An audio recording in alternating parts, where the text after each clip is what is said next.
Period 5 is for the years 1854 to 1877.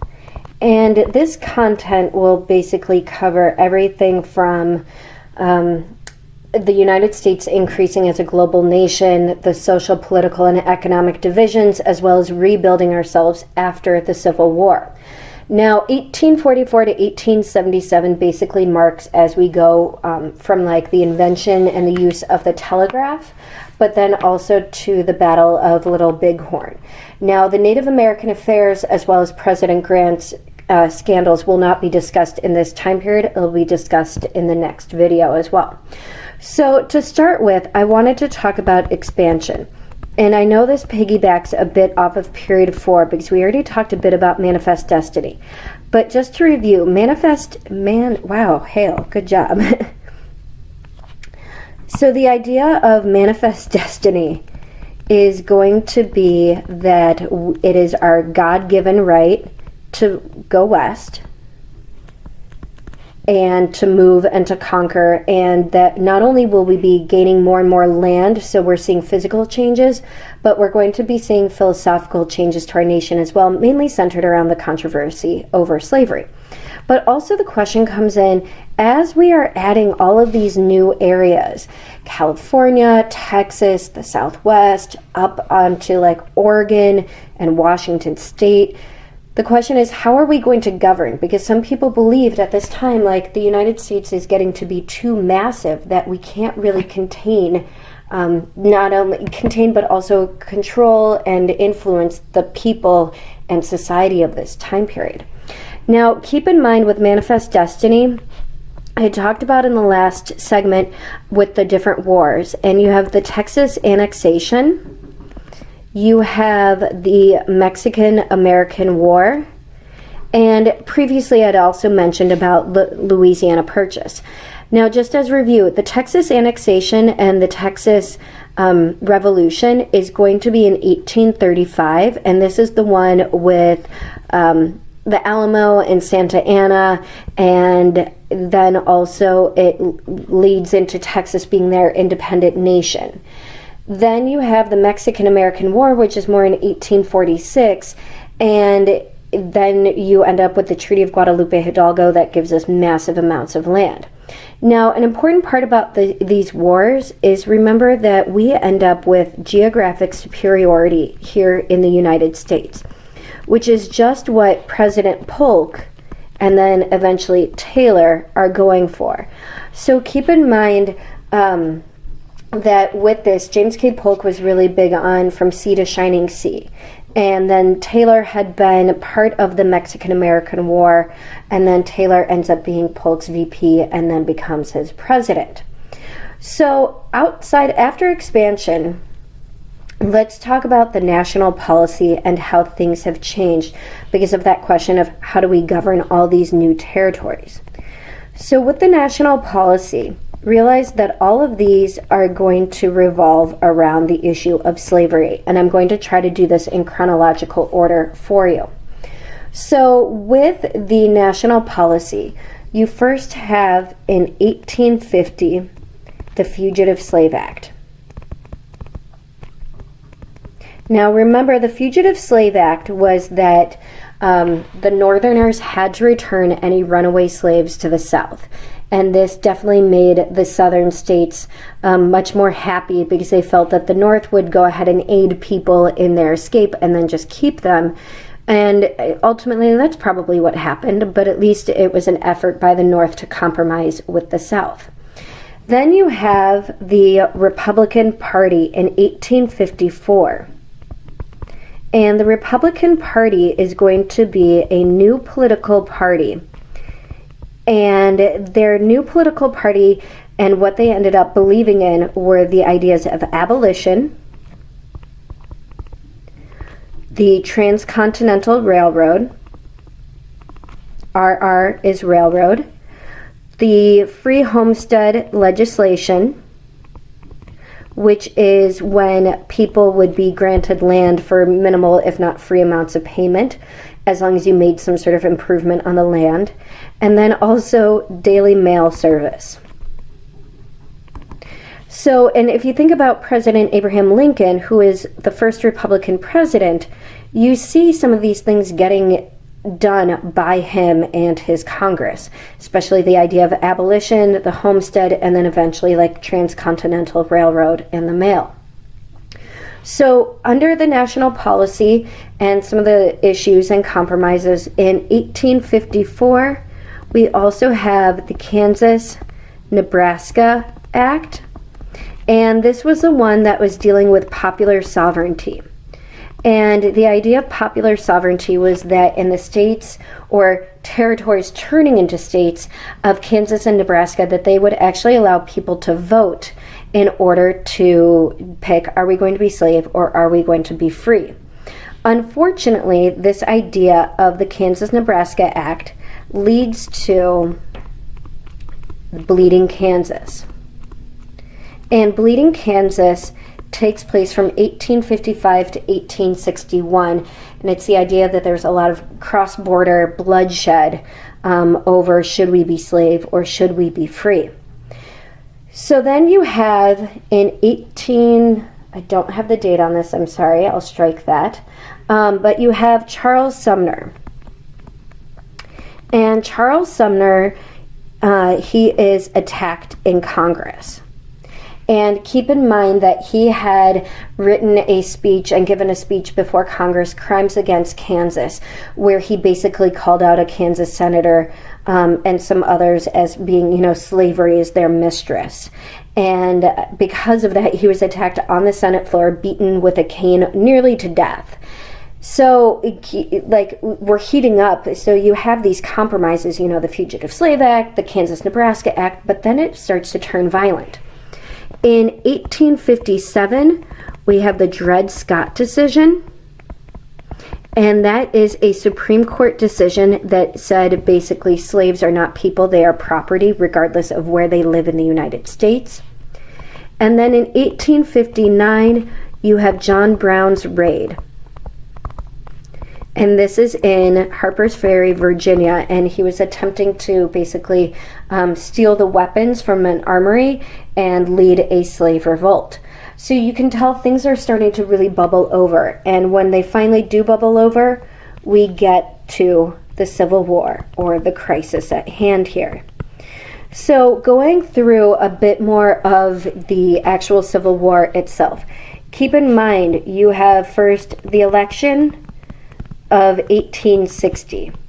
And this you will see Abraham Lincoln versus Stephen Douglas. And there had been a series of debates prior to this time of Douglas versus Lincoln. And this is where Lincoln earns the name like the rail splitter and stuff like that. But basically, although Lincoln did not come out and say immediately abolition, his line was more about the lack of expanding slavery.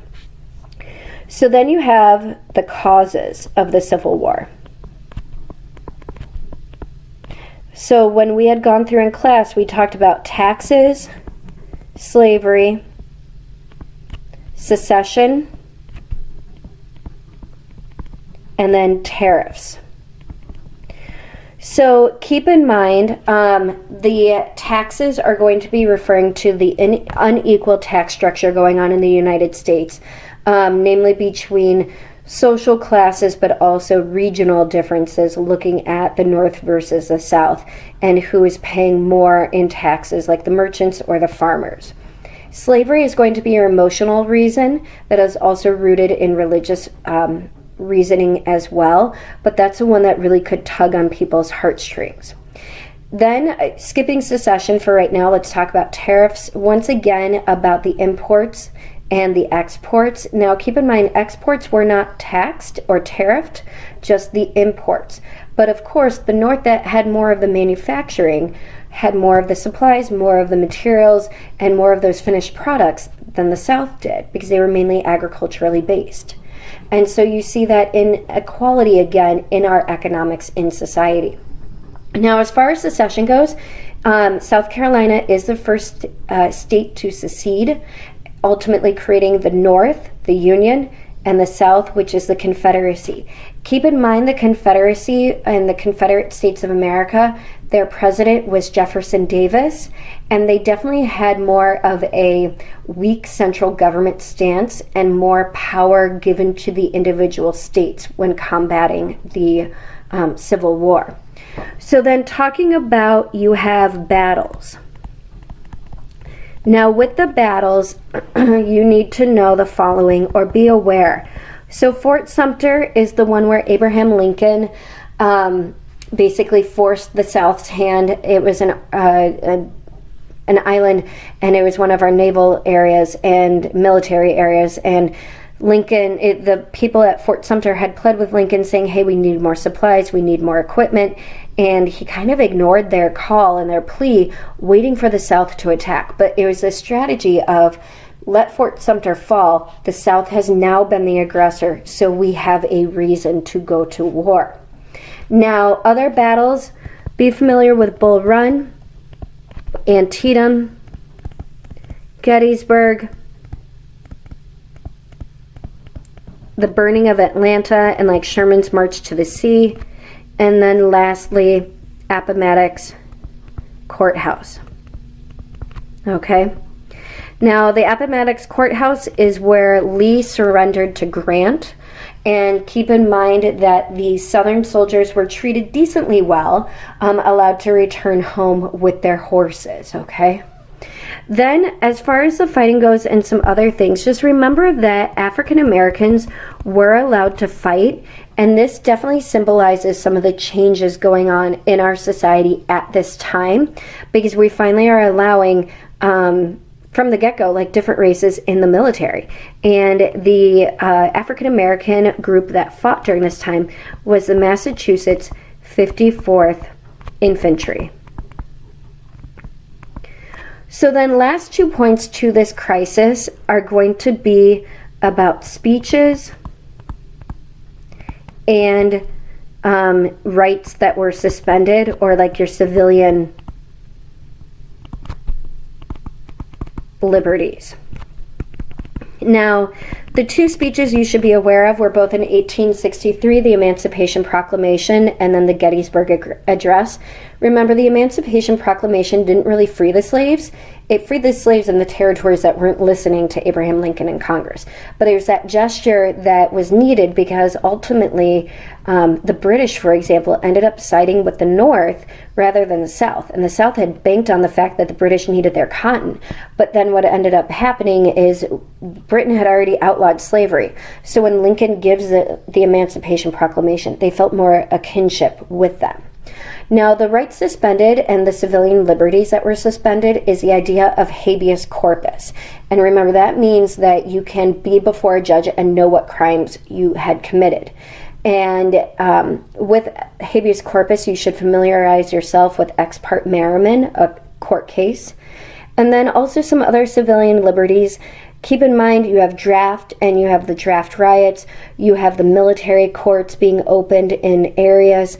And so you have some curtailing of our civilian liberties. So then, after the Civil War, the question is then, how do we rebuild? Okay, so the last point here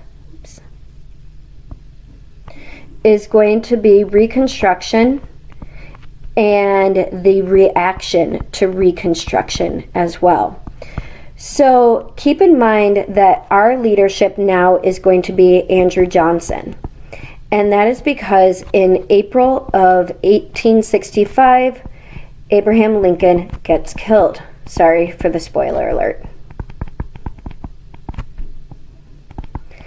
So Andrew Johnson comes in, and he is definitely of the idea that the South should rebuild itself. Now, keep in mind, Andrew Johnson is a Southerner, okay? And he had originally been picked as Abraham Lincoln's VP because he could bring in some of those border state votes that Lincoln felt he needed.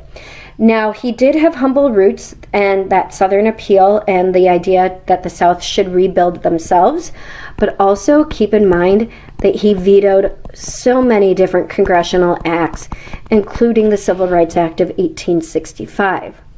Now, Congress, even though the president wasn't entirely on board. Keep in mind, you had like Abraham Lincoln's idea, you had Johnson's idea, you had the radical Republican ideas, and what ends up happening is some of the acts that Congress passes, one of the more significant ones is the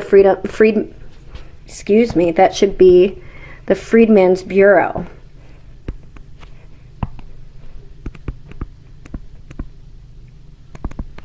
And the Freedmen's Bureau was passed in 1865.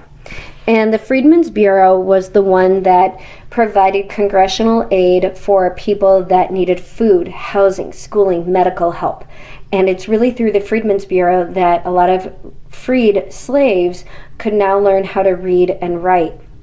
Now, keep in mind, some of the problems that are going on at this time period would be like sharecropping, and then you also have, I'll get into like the Redeemers and the KKK here in a moment, but just keep in mind that no matter how you could help the freed slaves in the South, like through Freedmen's Bureau, it was eventually a program that was canceled.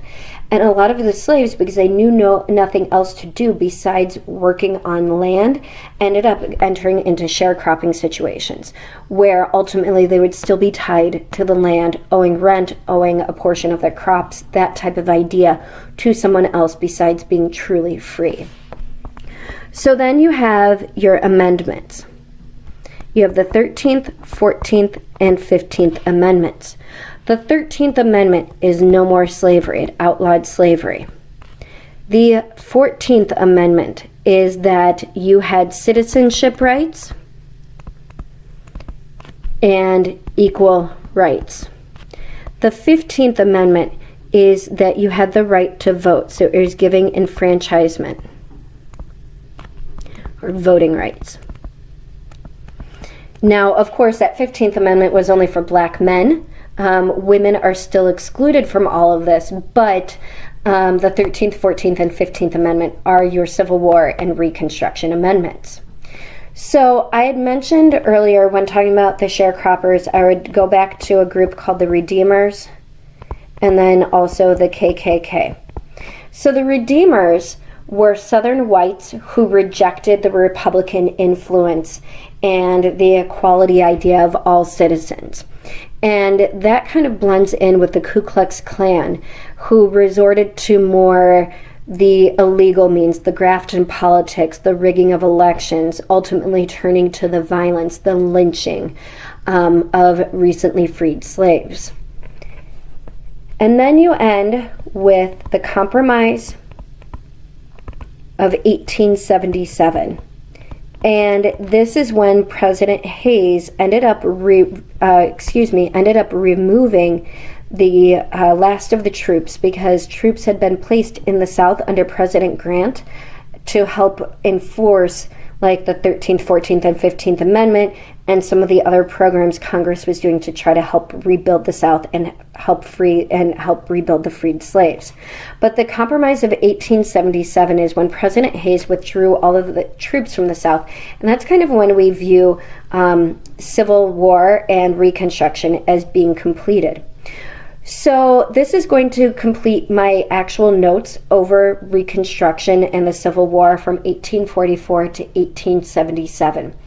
Please also remember that presidents during this time in chronological order to review on my Google Doc that I gave you: Tyler, Polk, Taylor, Fillmore, Pierce, Buchanan, Lincoln, Johnson, Grant, and Hayes. Now, I will not, obviously, with this time, talk much about the Native American plight or also President Grant's scandals, but that will be in the next time period.